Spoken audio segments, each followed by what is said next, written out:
ನಮಸ್ತೆ ಸ್ನೇಹಿತರೆ. ವಾರಾಹಿ ಸಹಸ್ರನಾಮಾವಳಿ.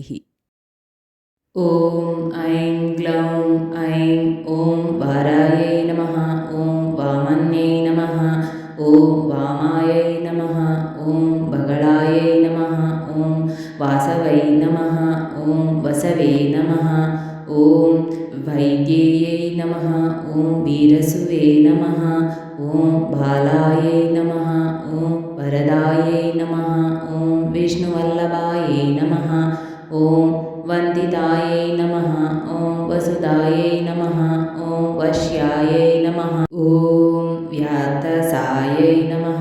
ಓಂ ವಂಚಿನ್ಯೈ ನಮಃ. ಓಂ ಬಲಾಯೈ ನಮಃ. ಓಂ ವಸುಂಧರಾಯೈ ನಮಃ. ಓಂ ವೀತಿಹೋತ್ರಾಯೈ ನಮಃ. ಓಂ ವೀತರಾಗಾಯೈ ನಮಃ. ಓಂ ವಿಹಾಯಸ್ಯೈ ನಮಃ. ಓಂ ಸರ್ವಾಯೈ ನಮಃ. ಓಂ ಕನಿಪ್ರಿಯಾಯೈ ನಮಃ. ಓಂ ಕಾಮ್ಯಾಯೈ ನಮಃ. ಓಂ ಕಮಲಾಯೈ ನಮಃ. ಓಂ ಕಾಂಚನ್ಯೈ ನಮಃ. ಓಂ ರಮಾಯೈ ನಮಃ. ಓಂ ಧೂಮ್ರಾಯೈ ನಮಃ. ಓಂ ಕಪಾಲಿನ್ಯೈ ನಮಃ. ಓಂ ವಾಮಾಯೈ ನಮಃ. ಓಂ ಕುರುಕುಲಾಯೈ ನಮಃ. ಓಂ ಕಲಾವ್ಯತ್ಯೈ ನಮಃ. ಓಂ ಯಾಮ್ಯಾಯೈ ನಮಃ. ಓಂ ಆಗ್ನೇಯೈ ನಮಃ. ಓಂ ಧರಾಯೈ ನಮಃ. ಓಂ ಧನ್ಯಾಯೈ ನಮಃ. ಓಂ ಧರ್ಮಿಣ್ಯೈ ನಮಃ. ಓಂ ಧ್ಯಾನಿನ್ಯೈ ನಮಃ. ಓಂ ಧ್ರುವಾಯೈ ನಮಃ. ಓಂ ಧೃತ್ಯೈ ನಮಃ. ಓಂ ಲಕ್ಷ್ಮ್ಯೈ ನಮಃ. ಓಂ ಜಯಾಯೈ ನಮಃ. ಓಂ ತುಷ್ಟೈ ನಮಃ. ಓಂ ಶಕ್ತೈ ನಮಃ. ಓಂ ಮೇಧಾಯೈ ನಮಃ. ಓಂ ತಪಸ್ವಿನ್ಯೈ ನಮಃ. ಓಂ ವೇದಸೇ ನಮಃ. ಓಂ ಜಯಾಯೈ ನಮಃ. ಓಂ ಕೃತ್ಯೈ ನಮಃ. ಓಂ ಕಾಂತ್ಯೈ ನಮಃ. ಓಂ ಸ್ವಾಹಾಯೈ ನಮಃ. ಓಂ ಶಾಂತೈ ನಮಃ. ಓಂ ದಮಾಯೈ ನಮಃ. ಓಂ ರತ್ಯೈ ನಮಃ. ಓಂ ಲಜ್ಜಾಯೈ ನಮಃ. ಓಂ ಮತ್ಯೈ ನಮಃ. ಓಂ ಸ್ಮೃತ್ಯೈ ನಮಃ. ಓಂ ನಿದ್ರಾಯೈ ನಮಃ. ಓಂ ತಂತ್ರಾಯೈ ನಮಃ. ಓಂ ಗೌರ್ಯೈ ನಮಃ. ಓಂ ಶಿವಾಯೈ ನಮಃ. ಓಂ ಸ್ವದಾಯೈ ನಮಃ. ಓಂ ಚಂಡ್ಯೈ ನಮಃ. ಓಂ ದುರ್ಗಾಯೈ ನಮಃ. ಓಂ ಅಭಯಾಯೈ ನಮಃ. ಓಂ ಭೀಮಾಯೈ ನಮಃ. ಓಂ ಭಾಷಾಯೈ ನಮಃ. ಓಂ ವಾಮಾಯೈ ನಮಃ. ಓಂ ಭಯಾನಕಾಯೈ ನಮಃ. ಓಂ ಭೂಧಾರಾಯೈ ನಮಃ. ಓಂ ಭಯಾಹಾಯೈ ನಮಃ. ಓಂ ಭೀರವೇ ನಮಃ. ಓಂ ಭೈರವೈ ನಮಃ. ಓಂ ಬಂಗರಾಯೈ ನಮಃ. ಓಂ ಭಟ್ಯೈ ನಮಃ. ಓಂ ಗುಗ್ರುರಾಯೈ ನಮಃ. ಓಂ ಘೋಷಣಾಣೈ ನಮಃ. ಓಂ ಘೋರಾಯೈ ನಮಃ. ಓಂ ಘೋಷಿಣ್ಯೈ ನಮಃ. ಓಂ ಗೋಣಸಂಯುತಾಯೈ ನಮಃ. ಓಂ ಘನಾಯೈ ನಮಃ. ಓಂ ಅಗನಾಯೈ ನಮಃ. ಓಂ ಗರ್ಗರಾಯೈ ನಮಃ. ಓಂ ಗೋಣಯುಕ್ತಾಯೈ ನಮಃ. ಓಂ ಅಗನಾಶಿನ್ಯೈ ನಮಃ. ಓಂ ಪೂರ್ವಸ್ಥಿತಾಯೈ ನಮಃ. ಓಂ ಆಗ್ನೇಯಸ್ಥಿತಾಯೈ ನಮಃ. ಓಂ ಯಾತುಸ್ಥಿತಾಯೈ ನಮಃ. ಓಂ ಯಾಮ್ಯಸ್ಥಿತಾಯೈ ನಮಃ. ಓಂ ವಾಯವ್ಯಸ್ಥಿತಾಯೈ ನಮಃ. ಓಂ ಉತ್ತರಸ್ಥಿತಾಯೈ ನಮಃ. ಓಂ ವಾರುಣಸ್ಥಿತಾಯೈ ನಮಃ. ಓಂ ಐಶಾನಸ್ಥಿತಾಯೈ ನಮಃ. ಓಂ ಊರ್ಧ್ವಸ್ಥಿತಾಯೈ ನಮಃ. ಓಂ ಅಧಃಸ್ಥಿತಾಯೈ ನಮಃ. ಓಂ ಪುಷ್ಟಗಾಯೈ ನಮಃ. ಓಂ ತಕ್ಷಗಾಯೈ ನಮಃ. ಓಂ ಆಗ್ರಗಾಯೈ ನಮಃ. ಓಂ ವಾಮಗಾಯೈ ನಮಃ. ಓಂ ಹೃದ್ಗಾಯೈ ನಮಃ. ಓಂ ನಾಭಿಗಾಯೈ ನಮಃ. ಓಂ ಬ್ರಹ್ಮರಂಧ್ರಗಾಯೈ ನಮಃ. ಓಂ ಅಗ್ರಗಾಯೈ ನಮಃ. ಓಂ ಸ್ವರ್ಗಗಾಯೈ ನಮಃ. ಓಂ ಪಾತಾಳಗಾಯೈ ನಮಃ. ಓಂ ಭೂಮಿಗಾಯೈ ನಮಃ. ಓಂ ಐಂ ನಮಃ. ಓಂ ಶ್ರಿಯೈ ನಮಃ. ಓಂ ಹ್ರಿಯೈ ನಮಃ. ಓಂ ಕ್ಲೀಂ ನಮಃ. ಓಂ ತೀರ್ಥಗತ್ಯೈ ನಮಃ. ಓಂ ಪ್ರೀತ್ಯೈ ನಮಃ. ಓಂ ಧಿಯೈ ನಮಃ. ಓಂ ಗಿರೇ ನಮಃ. ಓಂ ಕಲಾಯೈ ನಮಃ. ಓಂ ಅವ್ಯಯಾಯೈ ನಮಃ. ಓಂ ಋಗ್ರೂಪಾಯೈ ನಮಃ. ಓಂ ಯಜುರ್ರೂಪಾಯೈ ನಮಃ. ಓಂ ಸಾಮರೂಪಾಯೈ ನಮಃ. ಓಂ ಪರಾಯೈ नमः ॐ पोत्रिण्यै नमः ॐ उदुम्बरायै नमः ॐ गदाधारिण्यै नमः ॐ असिधारिण्यै नमः ॐ शक्तिधारिण्यै नमः ॐ चापधारिण्यै नमः ॐ इषुधारिण्यै नमः ॐ शूलधारिण्यै नमः ॐ चक्रधारिण्यै नमः ॐ अष्ट्रिधारिण्यै नमः ॐ जरत्यै नमः ॐ युवत्यै नमः ॐ बालायै नमः ॐ चतुरङ्गबलोत्कटायै नमः ॐ सत्यायै नमः ॐ अक्षरायै नमः ॐ निधये नमः ॐ नेत्रे नमः ॐ दात्रै नमः ॐ पोत्रै नमः ॐ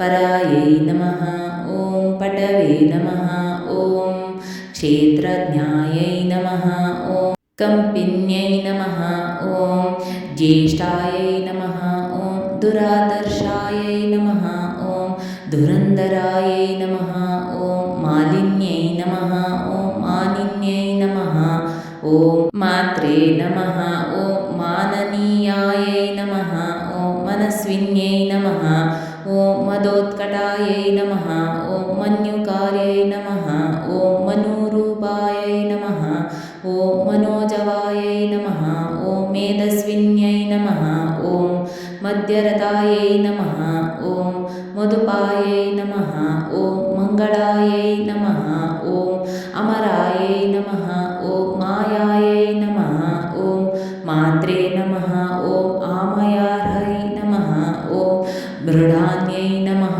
ॐ महिलायै नमः ॐ भृत्यै नमः ॐ महादेव्यै नमः ॐ मोहार्यै नमः ॐ मञ्जवे नमः ॐ मृत्युञ्जयायै नमः ॐ अमलायै नमः ॐ मांसलायै नमः ॐ मानवायै नमः ॐ मूलायै नमः ॐ महारात्रे नमः ॐ मदालसायै नमः ॐ मृगाङ्गकायै नमः ॐ मेनकायै नमः ॐ मान्यायै नमः ॐ महिष्कर्ण्यै नमः ॐ मदन्तिकायै नमः ॐ मूर्छापहायै नमः ॐ मोहपहायै नमः ॐ मृषापहायै नमः ॐ मोगपहायै नमः ॐ मदापहायै नमः ॐ मृत्यापहायै नमः ॐ मलापहायै नमः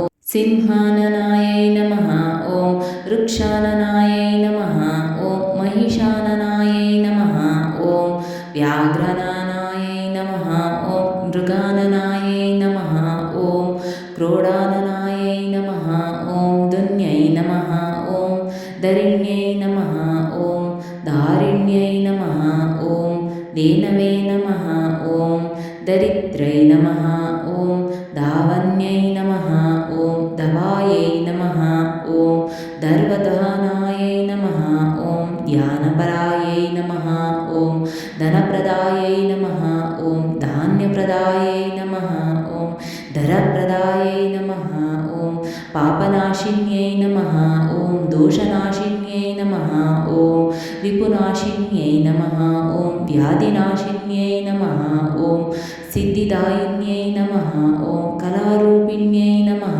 ॐ काष्ठरूपिण्यै नमः ॐ क्षमारूपिण्यै नमः ॐ पक्षरूपिण्यै नमः ॐ आहारूपिण्यै नमः ॐ त्रुटिरूपिण्यै नमः ॐ श्वासरूपिण्यै नमः ॐ समृद्धायै नमः ॐ सुभाजायै नमः ॐ रौद्रै नमः ॐ राधायै नमः ॐ रागायै नमः ॐ रमायै नमः ॐ अरण्यै नमः ॐ रामायै नमः ॐ रतिप्रियायै नमः ॐ रुष्टायै नमः ॐ रक्षिण्यै नमः ॐ रविमध्यगायै नमः ॐ रजन्यै नमः ॐ रमण्यै नमः ॐ रेवायै नमः ॐ रङ्किन्यै नमः ॐ रञ्जिन्यै नमः ॐ रमायै नमः ॐ रोषायै नमः ॐ रोषवत्यै नमः ॐ रूक्षायै नमः ॐ करिराज्यप्रदायै नमः ॐ रतायै नमः ॐ रूक्षायै नमः ॐ रूपवत्यै नमः ॐ रास्यायै नमः ॐ रुद्राण्यै नमः ॐ रणपण्डितायै नमः ॐ गङ्गायै नमः ॐ यमुनायै नमः ॐ सरस्वत्यै नमः ॐ स्वत्सवे नमः ॐ मध्वै नमः ॐ गण्डक्यै नमः ॐ तुङ्गभद्रायै नमः ॐ कावेर्यै नमः ॐ कौशिक्यै नमः ॐ पटवे नमः ॐ कट्वायै नमः ॐ उरगवत्यै नमः ॐ चारायै नमः ॐ सहस्राक्षै नमः ॐ प्रतर्दनायै नमः ॐ सर्वज्ञायै नमः ॐ शाङ्कार्यै नमः ॐ शास्त्रै नमः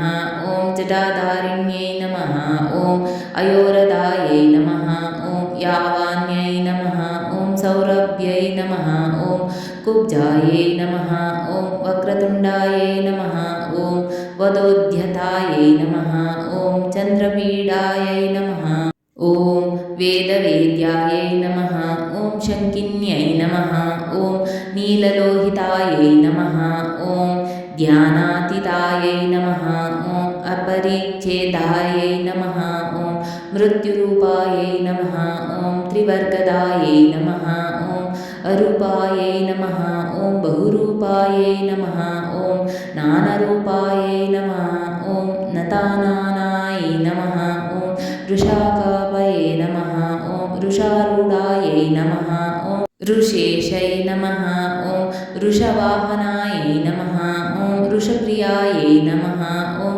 वृषावर्तायै नमः ॐ वृषपर्वायै नमः ॐ वृषाकृत्यै नमः ॐ कोदण्डिन्यै नमः ॐ नागचूडायै नमः ॐ चक्षुष्यै नमः ॐ परमार्तिकायै नमः ॐ दुर्वसायै नमः ॐ दुर्गहायै नमः ॐ देव्यै नमः ॐ दुरावासायै नमः ॐ दुरारिआयै नमः ॐ दुर्गायै नमः ॐ राधायै नमः ॐ दुःखहन्त्रै नमः ॐ दुराराध्यायै नमः ॐ दवीयस्यै नमः ॐ दुरावासायै नमः ॐ दुष्ट्रहस्तायै नमः ॐ दुष्ट्रकम्पायै नमः ॐ दुरूहिण्यै नमः ॐ सुवेण्यै नमः ॐ रमण्यै नमः ॐ श्यामायै नमः ॐ मृगतापिन्यै नमः ॐ व्याधितापिन्यै नमः ॐ अग्रतापिन्यै नमः ॐ उग्रायै नमः ॐ ताक्ष्यै नमः ॐ पाशुपत्यै नमः ॐ कौणप्यै नमः ॐ कुणपाशनायै नमः ॐ कपर्दिन्यै नमः ॐ कामकामायै नमः ॐ कमनीयायै नमः ॐ कलोज्ज्वलायै नमः ॐ कासावारुते नमः ॐ कारकान्यै नमः ॐ कम्बुकण्ठे नमः ॐ कृतागमायै नमः ॐ कर्कशायै नमः ॐ कारणायै नमः ॐ कान्तायै नमः ॐ कल्पायै नमः ॐ अकल्पायै नमः ॐ कण्ठकाटायै नमः ॐ श्मशाननिलयायै नमः ॐ भिन्नायै नमः ॐ गजारूढायै नमः ॐ गजपहायै नमः ॐ तत्प्रियायै नमः ॐ तत्परायै नमः ॐ रायायै नमः ॐ स्वभ्रानवे नमः ॐ कालवञ्चिन्यै नमः ॐ शाकायै नमः ॐ विशाखायै नमः ॐ घोषकायै नमः ॐ सुशाकायै नमः ॐ शेषशाकिन्यै नमः ॐ व्यङ्गायै नमः ॐ शुभाङ्गायै नमः ॐ वामाङ्गायै नमः ॐ नीलाङ्गायै नमः ॐ अनङ्गरूपिण्यै नमः ॐ साङ्गोपाङ्गायै नमः ॐ सारङ्गायै नमः ॐ शुभाङ्गायै नमः ॐ रङ्गरूपिण्यै नमः ॐ भद्रायै नमः ॐ सुभद्रायै नमः ॐ भद्राक्षै नमः ॐ सिंहिकायै नमः ॐ विनतायै नमः ॐ अदित्यै नमः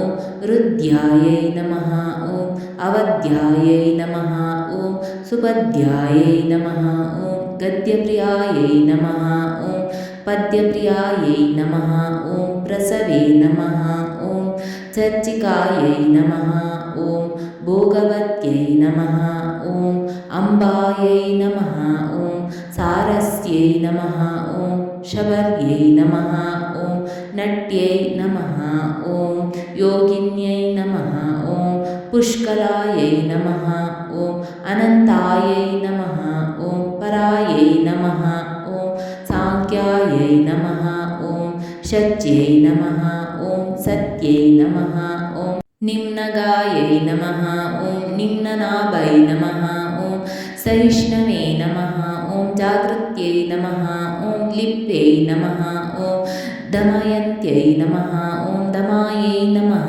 ॐ दण्डायै नमः ॐ उदण्डिन्यै नमः ॐ दारदायिकायै नमः ॐ दीपिन्यै नमः ॐ दाविन्यै नमः ॐ दात्रे नमः ॐ दक्षकन्यायै नमः ॐ दम्यायै नमः ॐ दरदे नमः ॐ दाहिन्यै नमः ॐ द्रविण्यै नमः ॐ द्रव्यै नमः ॐ दण्डिन्यै नमः ॐ दण्डनायिकायै नमः ॐ दानप्रियायै नमः ॐ दोष अन्त्रै नमः ॐ दुःखाशिन्यै नमः ॐ दारिद्र्यनाशिन्यै नमः ॐ दोषदायै नमः ॐ दोषकृते नमः ॐ दोग्धै नमः ॐ दोहत्यै नमः ॐ देविकायै नमः ॐ अदनायै नमः ॐ दर्विकर्यै नमः ॐ दुर्विलितायै नमः ॐ दुर्युगायै नमः ॐ अद्वयवादिन्यै नमः ॐ चरायै नमः ॐ अचरायै नमः ॐ अनन्तायै नमः ॐ कृष्णै नमः ॐ उन्मत्तायै नमः ॐ कमलायै नमः ॐ अलसायै नमः ॐ तारिण्यै नमः ॐ तारकान्तारायै नमः ॐ परमात्मने नमः ॐ अब्जलोचनायै नमः ॐ इन्दवे नमः ॐ हिरण्यकवचायै नमः ॐ व्यवस्थायै नमः ॐ व्यवसायिकायै नमः ॐ ईशनन्दायै नमः ॐ नद्यै नमः ॐ नाग्यै नमः ॐ यक्षिण्यै नमः ॐ सर्पिण्यै नमः ॐ वर्यै नमः ॐ सुधायै नमः ॐ सुरायै नमः ॐ विश्वसहायै नमः ॐ सुवर्णायै नमः ॐ अङ्गदारिण्यै नमः ॐ जनन्यै नमः ॐ प्रीतिभागैष्यै नमः ॐ साम्राज्ञै नमः ॐ संविदे नमः ॐ उत्तमायै नमः ॐ अमेयायै नमः ॐ अरिष्टदमन्यै नमः ॐ पिङ्गळायै नमः ॐ लिङ्गधारिण्यै नमः ॐ चामुण्डायै नमः ॐ प्लाविन्यै नमः ॐ हालायै नमः ॐ बृहते नमः ॐ ज्योतिष्ये नमः ॐ उरुक्रमायै नमः ॐ सुप्रतीकायै नमः ॐ सुग्रीवायै नमः ॐ अव्यवाहायै नमः ॐ प्रलापिन्यै नमः ॐ नवास्यायै नमः ॐ माधव्यै नमः ॐ ज्येष्ठायै नमः ॐ शिशिरायै नमः ॐ ज्वालिन्यै नमः ॐ रुच्यै नमः ॐ शुक्लायै नमः ॐ शुक्रायै नमः ॐ शुचायै नमः ॐ शोकायै नमः ॐ शुक्यै नमः ॐ बेक्यै नमः ॐ पिक्यै नमः ॐ भक्त्यै नमः ॐ पृषधश्वायै नमः ॐ नमो योन्यै नमः ॐ सुप्रतीकायै नमः ॐ विभावर्यै नमः ॐ गर्वितायै नमः ॐ गुर्विण्यै नमः ॐ गण्यायै नमः ॐ गुरुवे नमः ॐ गुरुधर्यै नमः ॐ गयायै नमः ॐ गन्धर्व्यै नमः ॐ गणिकायै नमः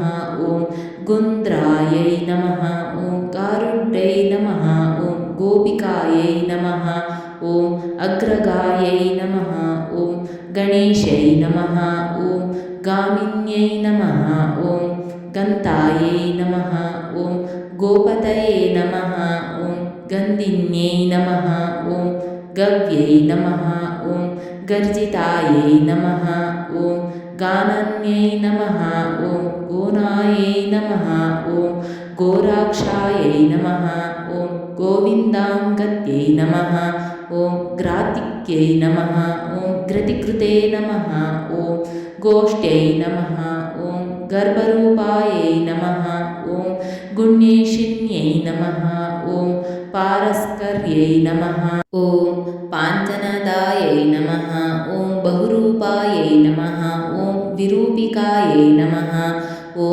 उहायै नमः ॐ व्यूहायै नमः ॐ दुरूहायै नमः ॐ सम्मोहायै नमः ॐ मोह आरण्यै नमः ॐ यज्ञविग्रहण्यै नमः ॐ यज्ञायै नमः ॐ यायाजूकायै नमः ॐ यशस्विन्यै नमः ॐ अग्निष्टोमायै नमः ॐ अत्यग्निष्टोमायै नमः ॐ वाजपेयायै नमः ॐ षोडश्यै नमः ॐ पुण्डरीकायै नमः ॐ अश्वमेधायै नमः ॐ राजसूयायै नमः ॐ नाभसायै नमः ॐ स्विष्टकृते नमः ॐ भावे नमः ॐ सौवर्णायै नमः ॐ गोसावायै नमः ॐ महाव्रतायै नमः ॐ विश्वजिते नमः ॐ ब्रह्मयज्ञायै नमः ॐ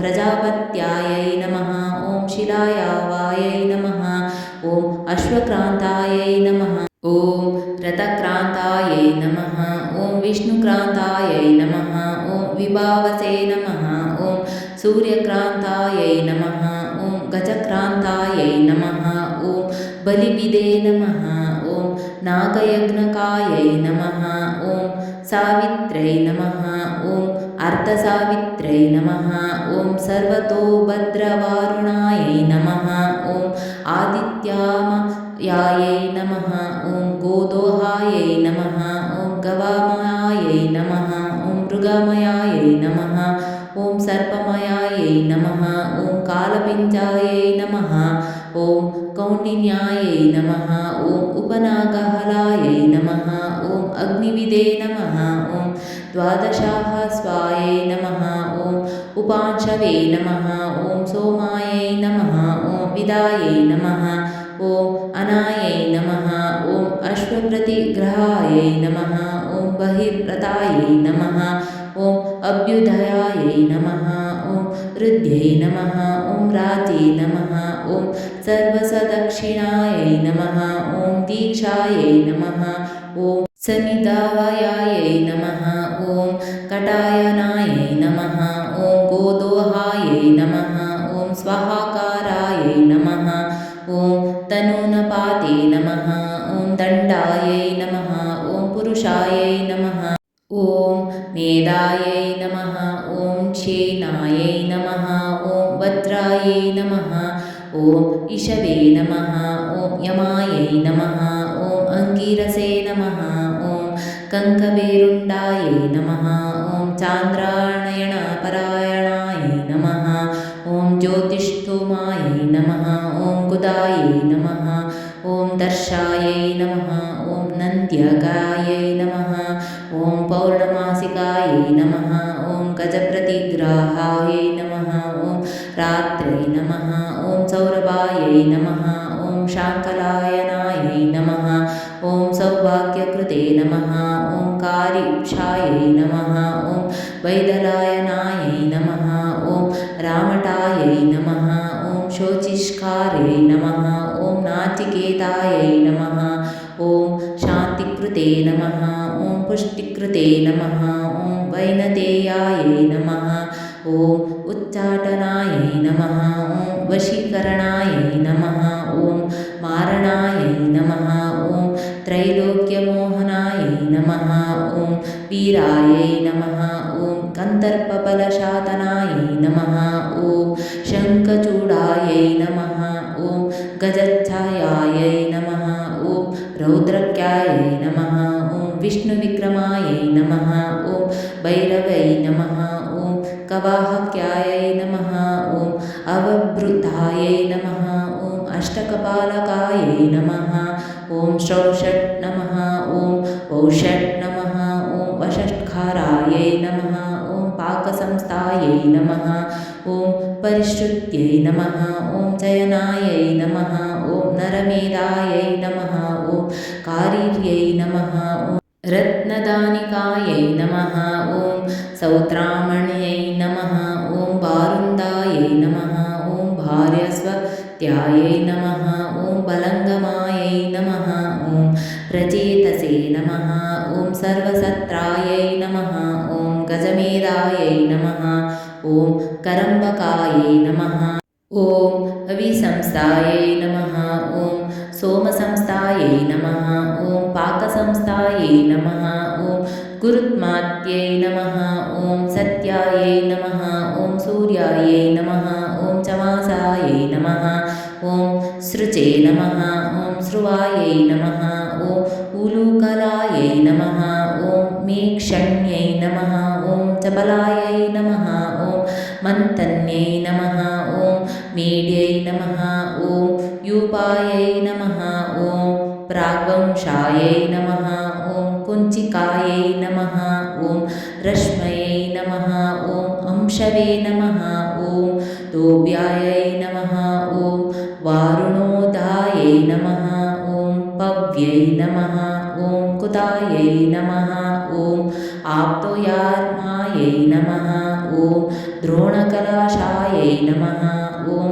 मैत्रावरुणायै नमः ॐ आश्विन्यायै नमः ॐ पात्निवतायै नमः ॐ मन्त्यै नमः ॐ आर्योजनायै नमः ॐ प्रतिप्रस्थानायै नमः ॐ शुक्रायै नमः ॐ सामिधेन्यै नमः ॐ समिधे नमः ॐ समायै नमः ॐ होत्रे नमः ॐ अध्वर्यवे नमः ॐ उद्गात्रे नमः ॐ नेत्रे नमः ॐ त्वष्ट्रे नमः ॐ योत्रिकायै नमः ॐ आग्निद्रायै नमः ॐ अच्वकायै नमः ॐ अश्ववचे नमः ॐ ग्रावस्तुते नमः ॐ प्रदर्दकायै नमः ॐ सुब्रह्मण्यायै नमः ॐ ब्राह्मणायै नमः ॐ मैत्रवरुणायै नमः ॐ वारुणायै नमः ॐ प्रस्तोत्रे नमः ॐ प्रतिप्रास्तात्रे नमः ॐ यजमानायै नमः ॐ ध्रुवन्त्रिकायै नमः ॐ आमिक्षायै नमः ॐ पृषद्धाज्यायै नमः ॐ अव्यायै नमः ॐ कव्यायै नमः ॐ चरवे नमः ॐ पयसे नमः ॐ जुहुते नमः ॐ उपभृते नमः ॐ ब्रह्मणे नमः ॐ त्रयै नमः ॐ त्रेतायै नमः ॐ तरस्विन्यै नमः ॐ पुरोडाशायै नमः ॐ पशुकर्षायै नमः ॐ प्रोक्षण्यै नमः ॐ ब्रह्मयज्ञिन्यै नमः ॐ अग्निजिह्वायै नमः ॐ दर्भरोमायै नमः ॐ ब्रह्मशीर्षायै नमः ॐ महोदर्यै नमः ॐ अमृतपाशिकायै नमः ॐ नारायण्यै नमः ॐ नग्नायै नमः ॐ दिगम्बरायै नमः ॐ ओङ्कारिण्यै नमः ॐ चतुर्वेदरूपायै नमः ॐ श्रुत्यै नमः ॐ अनुल्बणायै नमः ॐ अष्टदशभुजायै नमः ॐ रम्भायै नमः ॐ सत्यायै नमः ॐ गगनचारिण्यै नमः ॐ भीमवक्त्रायै नमः ॐ महावक्त्रायै नमः ॐ कीर्त्यै नमः ॐ आकृष्णपिङ्गळायै नमः ॐ कृष्णमूर्धायै नमः ॐ महामूर्धायै नमः ॐ घोरमूर्धायै नमः ॐ भयानायै नमः ॐ घोरानायै नमः ॐ घोररावायै नमः ॐ महावक्त्रायै नमः ॐ दीप्तासायै नमः ॐ दीप्तनेत्रायै नमः ॐ चण्डप्रहरणाय नमः ॐ जट्यै नमः ॐ सुरभ्यै नमः ॐ सौलभ्यै नमः ॐ वीच्यै नमः ॐ चायायै नमः ॐ सन्ध्यायै नमः ॐ मांसलायै नमः ॐ कृष्णायै नमः ॐ कृशाम्बरायै नमः ॐ कृष्णशालिन्यै नमः ॐ कृष्णवल्लभायै नमः ॐ त्रासिन्यै नमः ॐ मोहिन्यै नमः ॐ द्वेषायै नमः ॐ मृत्युरूपायै नमः ॐ भयापहायै नमः ॐ भीषणायै नमः ॐ दानवेन्द्रज्ञै नमः ॐ कल्पत्कत्रै नमः ॐ क्षयङ्कर्यै नमः ॐ अभयायै नमः ॐ पृथिव्यै नमः ॐ सान्त्वै नमः ॐ केशिन्यै नमः ॐ व्याधिहायै नमः ॐ जन्महायै नमः ॐ अक्षोभ्यायै नमः ॐ आलादिन्यै नमः ॐ कन्यायै नमः ॐ पवित्रायै नमः ॐ रूपिण्यै नमः ॐ शुभायै नमः ॐ कन्यदेव्यै नमः ॐ सुरादेव्यै नमः ॐ भीमादेव्यै नमः ॐ मदन्तिकायै नमः ॐ शाकम्भर्यै नमः ॐ महाश्वेतायै नमः ॐ धूम्रायै नमः ॐ धूम्रेश्वर्यै नमः ॐ ईश्वर्यै नमः ॐ वीरभद्रायै नमः ॐ महाभद्रायै नमः ॐ महादेव्यै नमः ॐ महासूर्यै नमः ॐ श्मशानवासिन्यै नमः ॐ दीप्तायै नमः ॐ चितिसंस्थायै नमः ॐ चितिप्रियायै नमः ॐ कपालहस्तायै नमः ॐ खट्वागै नमः ॐ खड्गिन्यै नमः ॐ शूलिन्यै नमः ॐ अल्यै नमः ॐ कान्तारिण्यै नमः ॐ महायोगे नमः ॐ योगमार्गायै नमः ॐ युगग्राह्यायै नमः ॐ धूम्रकेतवे नमः ॐ महास्त्यायै नमः ॐ आयुषे नमः ॐ युगानां परिवर्तिस्यै नमः ॐ अङ्गारिण्यै नमः ॐ अङ्कुशराकरायै नमः ॐ घण्टावर्णायै नमः ॐ चक्रिण्यै नमः ॐ वेदाळाय नमः ॐ ब्रह्मवेदाळाय नमः ॐ महावेदाळिकायै नमः ॐ विद्याराज्ञै नमः ॐ मोहराज्ञै नमः ॐ महाराज्ञै नमः ॐ महोद्धर्यै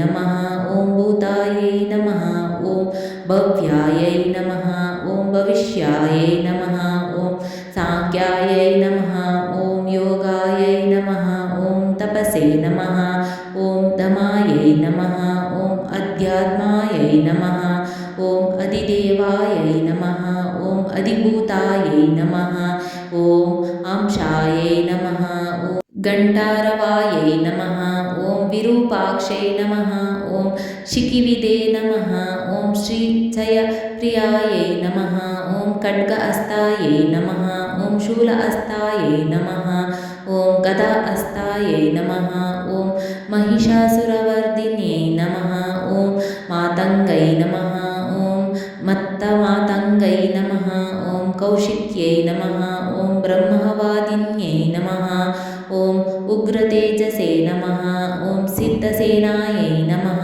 ॐ जृम्भिण्यै नमः ॐ मोहिन्यै नमः ॐ जयायै नमः ॐ विजयायै नमः ॐ विनतायै नमः ॐ कद्रवे नमः ॐ दात्रे नमः ॐ विदात्रे नमः ॐ विक्रान्तायै नमः ॐ ध्वस्तायै नमः ॐ मोचायै नमः ॐ मूर्धन्यै नमः ॐ दमन्यै नमः ॐ धर्मिण्यै नमः ॐ दम्यायै नमः ॐ चेदिन्यै नमः ॐ तापिन्यै नमः ॐ तप्यै नमः ॐ बन्दिन्यै नमः ॐ बादिन्यै नमः ॐ बन्धायै नमः ॐ बोधातीतायै नमः ॐ बुधप्रियायै नमः ॐ अरण्यै नमः ॐ आरण्यै नमः ॐ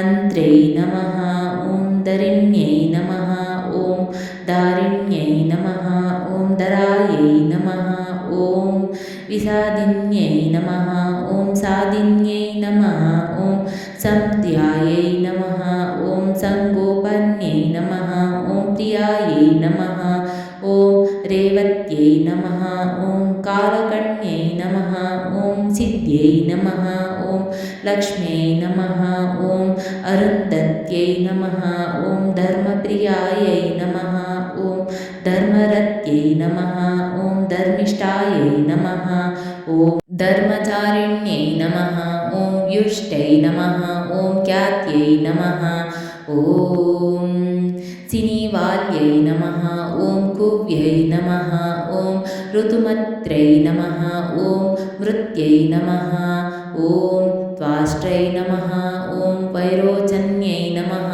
ॐ मैत्र्यै नमः ॐ नीरजायै नमः ॐ कैटभेश्वर्यै नमः ॐ ब्रह्मण्यै नमः ॐ ब्राह्मण्यै नमः ॐ ब्राह्मायै नमः ॐ ब्रह्मायै नमः ॐ ब्राह्मायै नमः ॐ ब्रह्मायै नमः ॐ निष्कलायै नमः ॐ कलाहायै नमः ॐ नीतायै नमः ॐ कौलकारायै नमः ॐ कळेवरायै नमः ॐ विद्युज्जुहायै नमः ॐ वर्षिण्यै नमः ॐ हिरण्याक्षणी पातिन्यै नमः ॐ चिदकामायै नमः ॐ कामृगायै नमः ॐ कोलायै नमः ॐ कल्पाङ्गिन्यै नमः ॐ कलायै नमः ॐ प्रदानायै नमः ॐ तारकायै नमः ॐ तारायै नमः ॐ इतात्मने नमः ॐ इतभेदिन्यै नमः ॐ दुरक्षरायै नमः ॐ परब्रह्मणे नमः ॐ महादानायै नमः ॐ महाआवायै नमः ॐ वारुण्यै नमः ॐ व्यरुण्यै नमः ॐ वाण्यै नमः ॐ वीणायै नमः ॐ वेण्यै नमः ॐ विहङ्गमायै नमः ॐ मोदप्रियायै नमः ॐ मोदकिन्यै नमः ॐ प्लवन्यै नमः ॐ प्लाविन्यै नमः ॐ प्लुत्यै नमः ॐ अजरायै नमः ॐ लोहितायै नमः ॐ लाक्ष्यायै नमः ॐ प्रतप्तायै नमः ॐ विश्वभोजिन्यै नमः ॐ मनसे नमः ॐ बुद्ध्यै नमः ॐ अहङ्कारायै नमः ॐ क्षेत्रज्ञायै नमः